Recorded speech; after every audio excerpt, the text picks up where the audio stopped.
So, this is I guess the third or second part of the Anunnaki Niburu, Christianity, what's going to happen, what's happening, and all this other BS. The stuff that I can't figure out. There will be a lot of questions I will be throwing out there, and hopefully they'll get you guys thinking. Maybe you'll have some interesting responses, or hopefully some answers would be even better. It'd be fantastic. Now, okay, so my last video, I'm not even going to describe it. Go watch it if you haven't already. Now, Revelations 13:5. All of Revelations 13 up to 5 is talking about a beast. There was a dragon that gave power to the beast. The beast was evil, had authority over the world. Alright, so Revelation 5. And a mouth speaking great things and blasphemies was given it, and authority to act 42 months was given it. 42 months. 3.5 years. 3.5 years. 3,500 years before Nibiru returns, or 3,600, roughly. Every 3,500 years. See, it's 3.5 years. So taking the 3,500 is quite a leap, right? But that's kind of what we do here. We take leaps and bounds and we jump to conclusions about certain things because, you know, there's a lot of missing evidence. This Bible is really rather incomplete. Where's the book of Joshua? Where's the first humans the Bible talked about? The ones that couldn't reproduce, apparently. We don't know. So we assume that there are things missing, and then we can come to the conclusions that, like, okay, this beast, this man is given power, or this evil beast that controls man is given power for 42 months, every 3.5 years. And then bad, terrible, crazy stuff happens. Nutty things. What happens? We have natural disasters, civilization crumbles, the whole whatchamacallit, doomahickey crazy shit.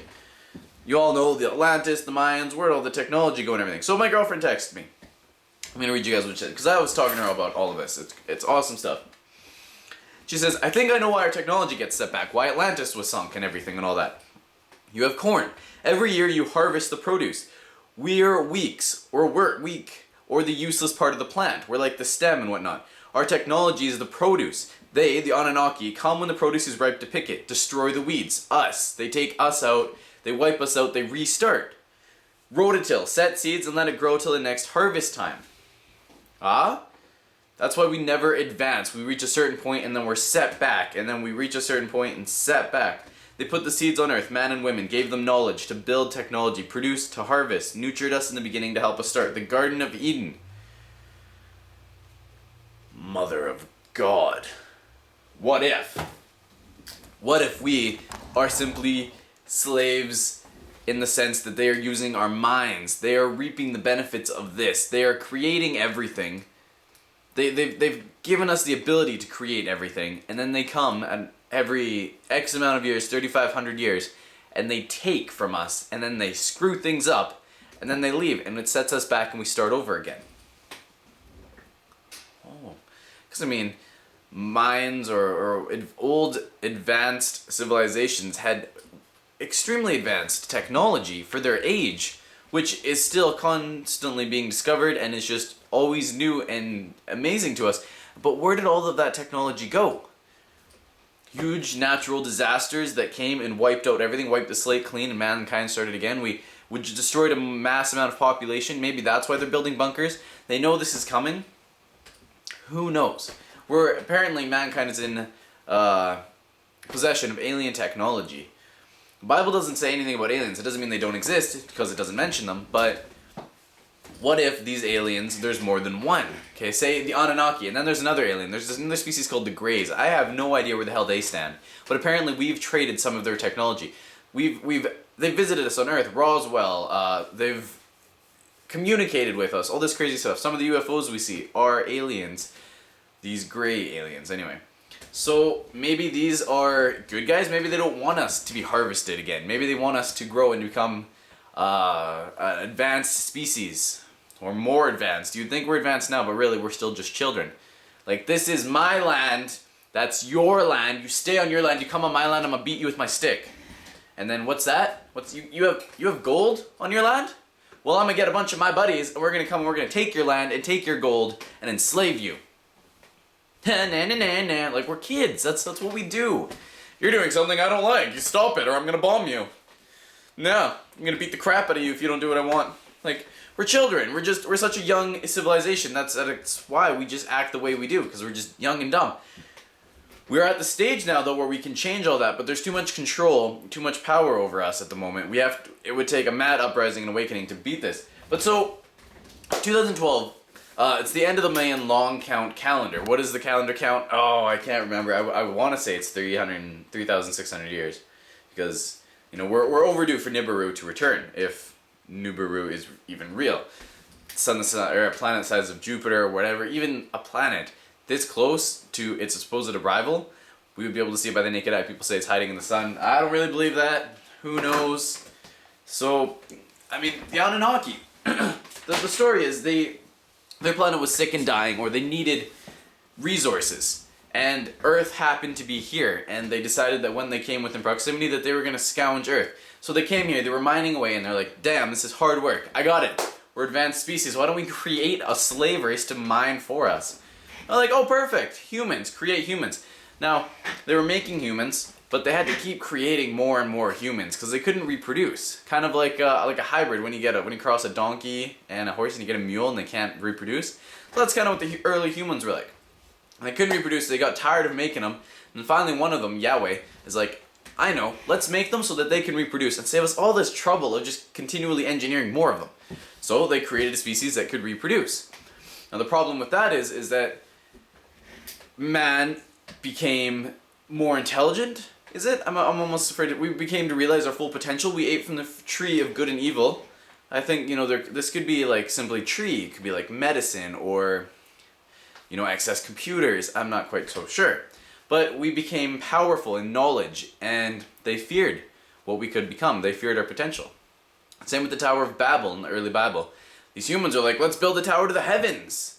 And I'm thinking prehistoric times when they pulled stuff around in carts with horses and stuff, and they're gonna build the tower to the heavens out of stone. Clearly we're missing something. They couldn't just build a tower to the heavens of stone, but they were going to. They had something that enabled them to build that tower, and they started the work, and they were going to build it. They were intelligent. They had the ability, and then somebody's like, no, you can't do that. Messed up their languages, and that's where apparently all of our languages stemmed from.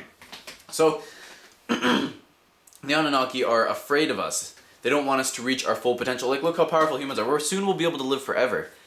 Freaky as hell in this current world, but really, there's a new movie coming out where time is the ultimate currency. I can see us getting to that within 100 years. Humans are genetically engineered to stop aging at 25, but you gotta work for the rest of your life. You gotta work for your time. Every minute counts. You buy your coffee, it costs 4 minutes of your life. We already have, money is time. Time is money. You pay for something, you pay 2 price tags on that. You pay the $10, and then you pay the hour it cost for you to earn that $10. So you took an hour of your life and $10 of your money. Why not just cut out the middleman and just make time the ultimate currency? That's the idea. Not a good idea. I don't agree with that at all. But so these Anunnaki now return every now and then, reap the technology that we've created, use it to advance better themselves and whatnot, and then they set us back. Or maybe not even on purpose. They say take some of us. Because huge natural disaster or something strike the Earth and it kills a massive amount of population, or say wipes the whole planet desolate. But they take some samples. 2 of every human, 2 of every animal, whatever. They take an arc pretty much. Think Halo, the huge technological arc where they took stem cells and whatnot from every species and then they created them and put them back on their separate planets. Similar kind of idea. We don't really know what's going to happen. The Anunnaki story has a lot of flaws. It's got a lot of lack of evidence. Really, we don't know. But at the same time, people believe Bible with a hardcore fanaticism.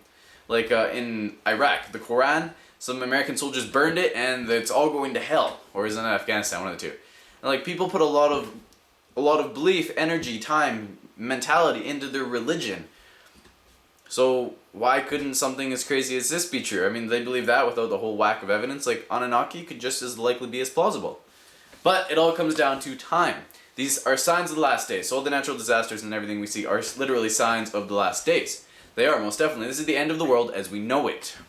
The end of civilized society, the end of society as we know it, the end of the human race as we know it, to a degree. I think we're coming up for a huge sociological or mental evolution. Who knows? It's anyone's guessing game at this point. But be prepared, that's all I can tell you. And this isn't just physical things. I need all this stuff to keep me safe in a hole to live in. No, you got to prepare mentally, you got to prepare spiritually, you got to prepare yourself, your energies. Believe it or not, there are different vibrations. If you're full of hatred, you will attract people full of hatred around you. If you're full of love, you will attract people full of love around you. That's just, we end up having that gravitational pull towards people that are on the same wavelength as us. So be prepared for anything. And that is all. Oh, excuse me. Sorry these videos are a little bit long, but it's just like I really like talking to you guys and sharing these ideas. And I hope that you can learn something from it and teach me something from it as well by posting video responses or comments or questions. I'd love to answer them. So that is all. Peace.